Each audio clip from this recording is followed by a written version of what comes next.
अच्छे लोगों के साथ बुरा उसके अच्छे के लिए ही होता है, लेकिन कैसे? आज हम आपको बताएंगे कि आखिर अच्छे लोगों के साथ हमेशा बुरा ही क्यों होता है, जिसका वर्णन भगवत गीता में भगवान कृष्ण ने विस्तार से किया है।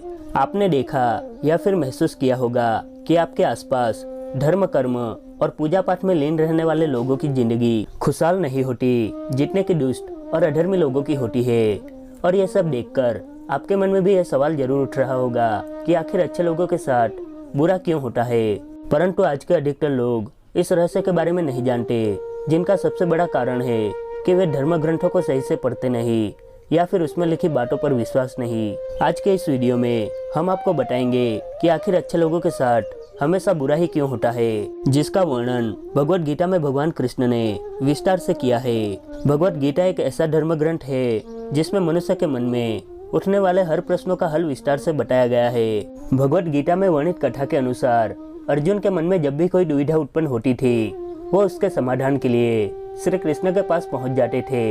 एक दिन की बात है, अर्जुन भगवान श्री कृष्ण के पास आया और बोला, हे वासुदेव, मुझे एक दुविधा ने घेर रखा है और इसका समाधान केवल आप ही बता सकते हैं। तब श्री कृष्ण ने अर्जुन से कहा, हे धनंजय, अपने मन की दुविधा विस्तार से बताओ, तब मैं तुम्हें इसका हल बताऊंगा।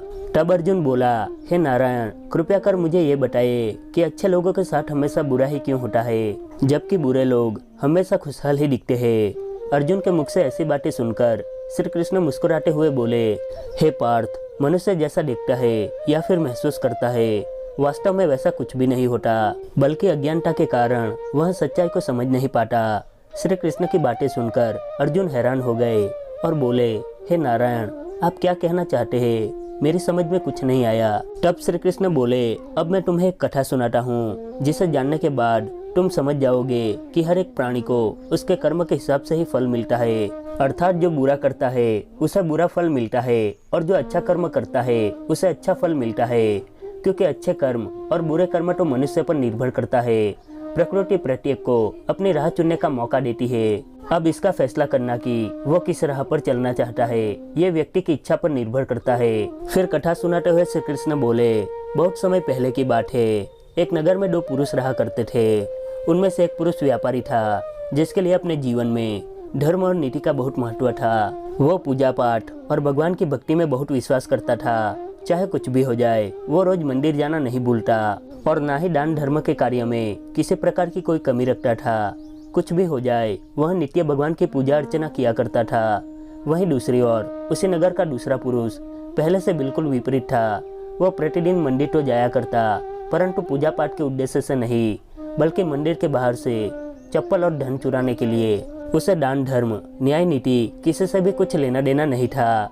इसी तरह समय बीतता गया और एक दिन उस नगर में जोर की बारिश हो रही थी, जिसकी वजह से उस दिन नगर के मंदिर में पंडित के अलावा और कोई नहीं था। यह बात जब दूसरे पुरुष को पता चली तो उसके मन में ख्याल आया, अभी सही मौका है इस मंदिर के धन को चुराने का, और वो बारिश में ही मंदिर पहुंच गया। मंदिर पहुंचकर उस बुरे व्यक्ति ने पंडित से नजर बचाते हुए मंदिर में मौजूद सारे धन और जेवर चुरा लिए और बड़ी प्रसन्नता से वहां से निकल गया।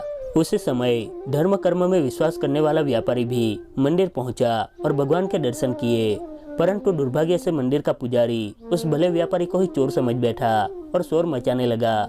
शोर सुनकर मंदिर में लोगों की भीड़ जमा हो गई और सभी लोग उस भले व्यापारी को ही चोर समझ बैठे और उसे अपमानित करने लगे। यह देखकर वह भला व्यक्ति हैरान हो गया और उसे समझ नहीं आ रहा था कि उसके साथ क्या हो रहा है।